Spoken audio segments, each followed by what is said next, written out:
Ang kwento ni Rapunzel. Noong unang panahon, may isang patak ng araw na nahulog sa lupa at tumubo bilang isang mahiwagang bulaklak na may kapangyarihang magpagaling. Isang masamang bruha na nagngangalang Mother Gothel ang nakatuklas ng bulaklak at ginamit ang kapangyarihan nito upang manatiling bata. Nang mabuntis ang reyna ng isang malapit na kaharian at magkasakit, natagpuan ng mga kawal ng hari ang bulaklak at ginamit ito upang gamutin ang reyna. Di nagtagal, isang prinsesa ang ipinanganak na pinangalan ng Rapunzel, at taglay niya ang kapangyarihan ng mahiwagang bulaklak sa kanyang buhok. Isang gabi, pumasok si Mother Gothel sa palasyo at kinuha si Rapunzel, pagkatapos ay itinago siya sa isang mataas na tore sa gitna ng kagubatan. Lumaki si Rapunzel na hindi alam ang tunay niyang pinagmulan. Pinagsabihan siya ni Mother Gothel na mapanganib ang mundo sa labas ng tore at dapat siyang manatili roon para sa kanyang kaligtasan. Gayunpaman, araw-araw ay nangangarap si Rapunzel na makalaya at makita ang mga kumikinang na ilaw sa kalangitan na lumilitaw tuwing kaarawan niya. Isang araw, isang magnanakaw na nagngangalang Flynn Rider ang nagtangkang magtago sa tore pagkatapos niyang nakawin ng isang korona mula sa palasyo. Sa hindi inaasahan,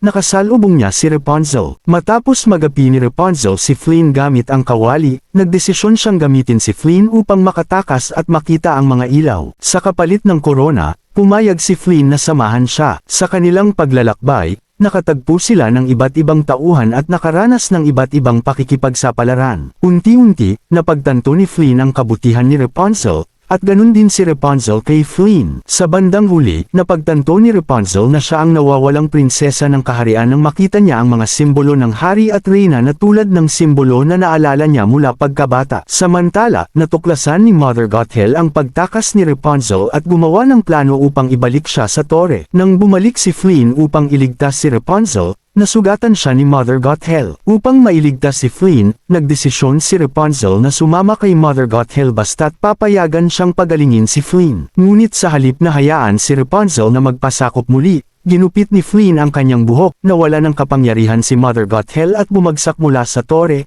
na naging sanhi ng kanyang kamatayan. Sa huli, ang pagmamahalan ni Flynn at Rapunzel ay nagdulot ng tunay na himala. Ang isang luha ni Rapunzel, na nagtataglay pa rin ng kapangyarihan ng bulaklak, ay bumagsak sa sugat ni Flynn at gumaling ito. Bumalik si Rapunzel sa kanyang tunay na pamilya at ipinagdiwang ang kanyang pagbabalik. Nagsama ng maligaya si Rapunzel at Flynn, na muling natagpuan ang kanilang kalayaan at pag-ibig.